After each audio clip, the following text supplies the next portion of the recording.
Voilà, donc, tu vois bien que la monnaie, en fait, c'est quelque chose de très capital, ou de capital, disons. Maintenant, quand des pays africains, bon, certes, sont sortis de la CEDEAO, mais ça, c'est un autre sujet, mais ils ont créé une confédération. Ça veut dire qu'ils veulent accélérer une intégration.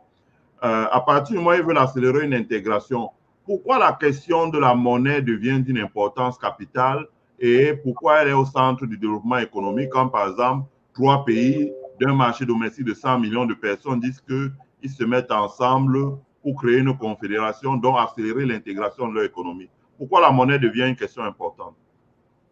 La monnaie devient une question importante sur au moins deux plans. Il peut y en avoir plusieurs, mais je vais plus inciter sur deux.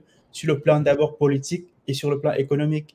Pourquoi sur le plan politique? Parce que déjà, ce sont des États qui veulent s'affranchir d'une certaine relation multidécanale, donc qui dure plus de 70 ans, la relation avec la France, voire 80 ans. Ils veulent s'affranchir de toutes les pesanteurs que peut représenter cette relation-là. Donc, du coup, s'affranchir, ça veut dire qu'il faut aller jusqu'au bout, qu'à un moment donné, soit à l'initiative de ces pays-là, soit à l'initiative de la France, quelqu'un d'entre eux finalement dira OK, comme vous voulez le divorce, allez jusqu'au bout.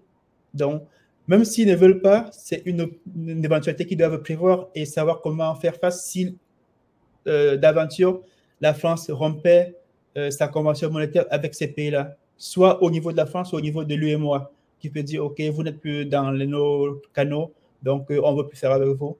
Donc, il faut déjà envisager cette éventualité et se préparer par rapport à cela. Maintenant, sur le plan purement économique, donc, les pays de l'AES sont des pays qui veulent s'engager sur un nouveau parcours économique de développement.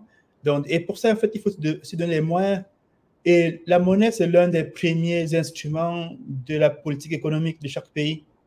Donc, parce que c'est elle qui permet de pouvoir fixer son industrie par rapport au marché mondial, par rapport au marché international, que ce soit en amont pour l'approvisionnement en matières premières, que ce soit en aval pour la distribution.